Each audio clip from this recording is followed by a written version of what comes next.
In the Aqidah of Imam at-Tahawi rahimahullah ta'ala, we recite وَنُؤْمِنُ بِاللَّوْحِ وَالْقَلَمِ وَبِجَمِيعِ مَا فِيهِ قَدْ رُكِمْ, that we believe in the tablet, in the pen, and everything that's been settled within there.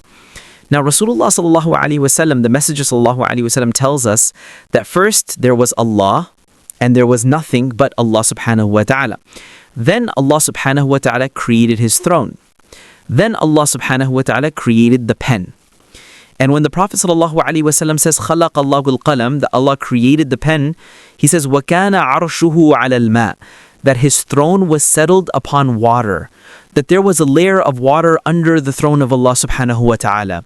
So the scholars, they take from that Allah obviously had created water before the pen, but we don't have much details yet because the heavens and the earth had not been created.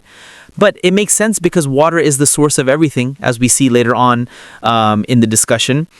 But it comes now to the pen. The Prophet ﷺ said that Allah subhanahu wa ta'ala created Al-Qalam. He created the pen. What are the dimensions of the pen? How does it look? We have absolutely no idea. I mean, in this world, every pen looks so different. You can't imagine what this pen would be, and is it a pen like the pens that we write with? Allah knows best what it looks like and how it is. But Allah subhanahu wa ta'ala created the pen. And the Prophet ﷺ says, فَقَالَ لَهُ أُكْتُبْ, Allah subhanahu wa ta'ala said to the pen, write. قَالَ رَبِّي وَمَاذَا أَكْتُبْ, and the pen said, oh my Lord, and what should I write? قَالَ أُكْتُبْ مَقَادِيرَ كُلِّ شَيْءٍ حَتَّى تَقُومَ السَّاعَةِ. Allah subhanahu wa ta'ala said to the pen, write the details, the decree of everything that will happen, and that is decreed until the establishment of the hour, until the hour begins and commences. And the Prophet sallallahu alaihi wasallam, he said, "Man mata ala ghayri hadha falaysa minni." Whoever dies believing in anything other than this, that he is not from me. So the Prophet ﷺ said this took place 50,000 years before the creation of the heavens and the earth. Allah subhanahu wa ta'ala already had Al-Qalam, this pen, write down everything. And what did the pen write in? There's a very beautiful narration, an extensive narration from Abdul Wahid ibn Sulaym rahimahullah ta'ala. He said, I met Ata ibn Abi Rabah radiyallahu ta'ala anhu, the great mufti of Makkah from Sudan, and he was one of the greatest tabi'een.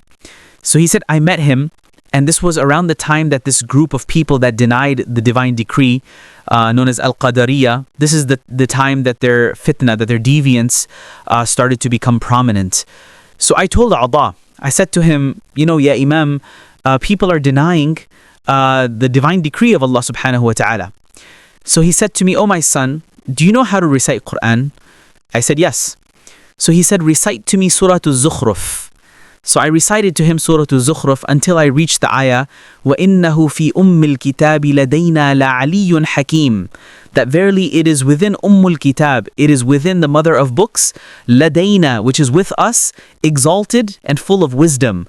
So Ata stopped me and he said, do you know what Kitab is? Do you know what the mother of books is? I said, no.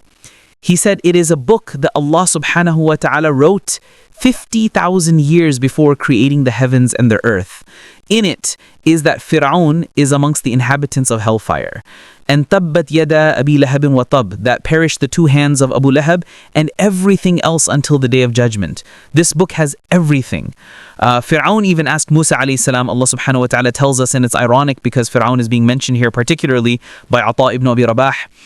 Fir'aun asked Musa alayhi salam, and this is documented in the Quran, فَمَا بَأْلُ الْقُرُونِ الْأُولَى, what of the previous generations? What do we know about the previous generations and what happened to them? And Musa alayhi salam answered, قَالَ عِلْمُهَا عِنْدَ رَبِّي فِي كِتَابٍ لَا يَضِلُّ رَبِّي وَلَا يَنْسَى, that the knowledge of it is with my Lord in a book. My Lord does not make any mistakes, nor does my Lord forget. So the pen, the qalam, which was created 50,000 years before the heavens and the earth, wrote in what was known as the Al-Lawh al-Mahfuz, the preserved and protected tablet. Allah subhanahu wa ta'ala calls it Al-Lawh al-Mahfuz because it's protected from any changes.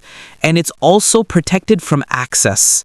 No one can access this preserved tablet, not from the human beings, nor from the jinn, not even from the angels, not even from the malaika. Only Allah subhanahu wa ta'ala has access to Al-Lawh al-Mahfuz. And so it's protected, it's preserved. Only Allah knows what's within it. And Allah subhanahu wa ta'ala, He calls it many things in the Quran. Allah subhanahu wa ta'ala calls it Kitaban Mubin, Imaman Mubin, a clear book. So there is nothing ambiguous in that book. It documents everything precisely. Allah subhanahu wa ta'ala calls it Kitaban Mastur, an unrolled, untouched tablet, right? So it's never been touched. It's never been, the papers are not wrinkled in any way. And of course, the papers don't look like the papers that we have. It's a very special type of book. And Allah subhanahu wa ta'ala says, مَا فَرُّتْنَا فِي الْكِتَابِ مِنْ شَيْءٍ, that there is no knowledge that is missing from that book. Everything is within that book. Even as Allah subhanahu wa ta'ala tells us, even a leaf falling from a tree. Now think about how extraordinary that is. A leaf falling from a tree. At what speed it will fall, what type of leaf it will be, what land it will fall upon, what will happen to it, who will pick it up, when will it dissolve. All of that has already happened. That's happening right now. You might run over something as you're driving with your car. Allah subhanahu wa ta'ala decreed that. While you're opening a door, you might struggle with the knob or you might turn it the wrong way. It's already written in Al-Lawh al-Mahfuz 50,000 years before the creation of the heavens and the earth. And we could look at that with a sense of optimism as well. Al-Imam al-Sha'bi rahimahullah ta'ala, he was once sweet talking his wife and he said, isn't it amazing that 50,000 years before Allah introduced the skies to the seas, He already wrote down your name next to me. So it was 50,000 years before the creation of the heavens and the earth, our names were already written down next to each other. So everything is within Al-Lawh al-Mahfuz, everything that would have happened, that has happened, that will happen. And we don't have much about the description of it, except for a pretty lengthy narration from Abdullah ibn Abbas radiyallahu ta'ala anhu. And Ibn Abbas radiyallahu ta'ala anhu, he says that Al-Lawh al-Mahfuz is preserved in Al-Bayt al-Ma'mur, which we'll probably talk about later inshallah ta'ala, the frequently visited home where the malaika, the angels, do tawaf. And it's preserved directly under the arsh of Allah subhanahu wa ta'ala, directly under the throne of Allah subhanahu wa ta'ala in the seventh heaven. And he said it's made of red rubies, and of course not the red rubies that we see. It's made of a special type of red rubies. Its upper end is tied to the throne of Allah subhanahu wa ta'ala, and its lower end reaches towards the angels. Its script is light and its pen is light. He said Allah glances at it many times, hundreds of times a day, and with each glance He does what He wills. He exalts one who is humble, He humiliates one who is honorable, He enriches one who is poor, He impoverishes one who is rich, He gives life to one person, He gives death to another person, and He does whatever else He wills. La ilaha illahu, there is no God but He.